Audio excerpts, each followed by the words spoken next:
I didn't expect this. This episode of JJK did something insane by, well, ending the life of Nanami. And you know, I was just getting used to the two-face of JJK, but oh well. As well, a huge fight between Yuji and Mahito breaks out, and we have a lot to analyze and break down from the animation, art, even the story stuff, so let's jump right into it. I'm sure you love JJK, but if you also love One Piece, Demon Slayer, Chainsaw Man, or seasonal anime and up-to-date industry news, then this channel is for you. We cover everything animated, so be sure to subscribe and drop a like, as we're less than 2,000 subscribers from the almighty 100K. Something I've been working on for 13 years now, if you can believe it. Well, we start the episode with a very somber and grim tone, very fitting, as Yuji recounts all the times Nanami and his friends, well, gave words to him, even Choso.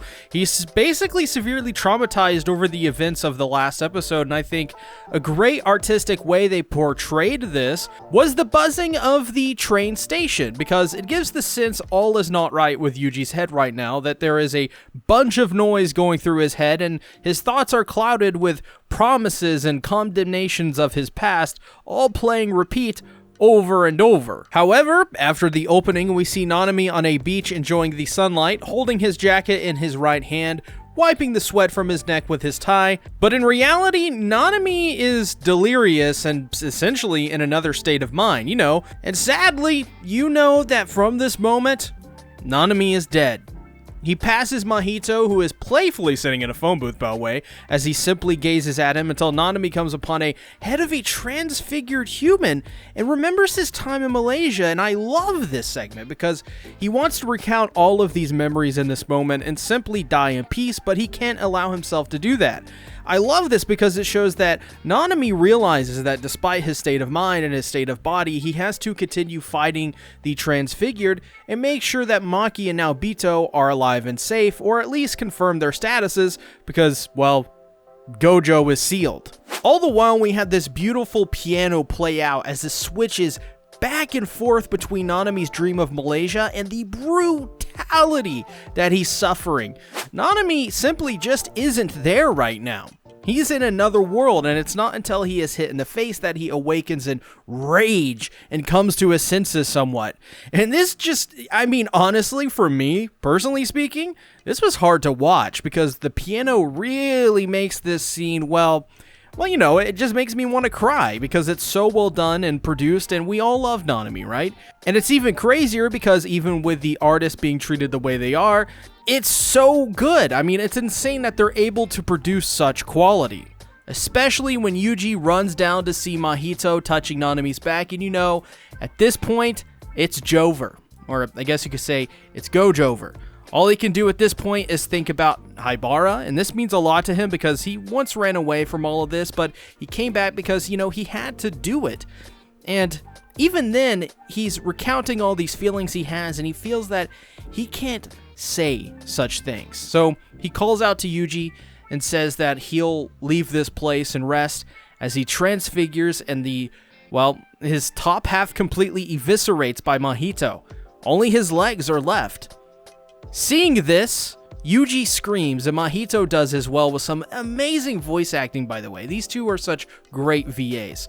Yuji, seemingly at his wit's end, running while tripping on blood, which is a great detail from the animators. Struggling to keep his foot, he attacks when one of the transfigured humans turned into a wall and says, "Save me," or I guess I should say, "Save me," which speaks to Yuji's state of mind as he has experienced enough pain already. He's already killed so many people. I mean, think about that. Even though it's something he didn't do, he feels responsible for it. So the fight stops, at least for just a moment. Mahito tells Yuji that he's just like him as he stabs his own hand that was turned into a human face. Ew. And of course, this is mostly just taunting by Mahito, but because of what Sukuna did in Yuji's body, to Mahito, he's basically trying to taunt him and tell him, oh, look at all the bad you did. Now we're just the same. Editor SeaTactics here. I clearly missed a detail. The hand was Junpei, by the way. So if you didn't know that was Junpei, yeah, that's Junpei, which adds a lot to this scene. Makes Mahito seem, just really sinister. Even more so than he already is. Yeah, back to the video. almost if he's trying to recruit him to his side. So Yuji, despite all that's just happened, gets ready to fight again, and he perseveres. All the while, the transfigured mass of flesh, this was some crazy detail, reminded me of Halo 3, tries to crush them into the wall, but Yuji, with all of his power and skills that he's learned, pushes back against the wall, and the two fight in an incredible setting where Yuji has to not only fight Mahito, but fight the walls that are threatening to crush them both. Interestingly, even when they come crushing inward, they both just burst out of the flesh walls anyways. I mean, Jesus, what an absolute banger of a fight so far. This is pretty good. This is pretty incredible. But the fight continues as Mahito shoots, well, I guess through his makeshift arm gun. Sort of reminds me of Vash from Trigun in a way. But eventually turns his arm into blades in an incredible shot that shows the range of abilities that Mahito has at hand.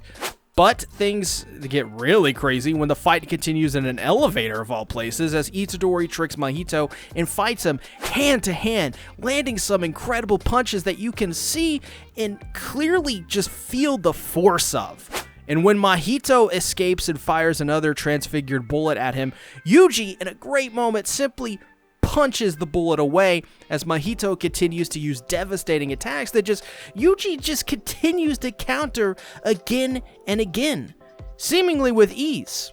So far, Yuji is the perfect counter to Mahito. This is when Yuji runs into what seems to be a couple of guys, and you just immediately know this is not going to go well, but is in reality Mahito, who horrifically transfigures a human into a sword as if it were nothing at all.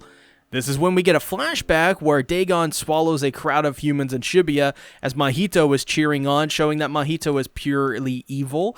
And this is because, if you don't know, Akutami wanted Mahito to be unredeemable and, quote, wanted him to make him the opposite of Thanos by giving him no reason to be evil, then for evil's sake. I got that from doing my 102 Jujutsu Kaisen facts video, so if you want to go check that out, link in the pinned comment. But however, this is where things get really crazy as he recounts a meeting between he and Nobara that quickly heats up.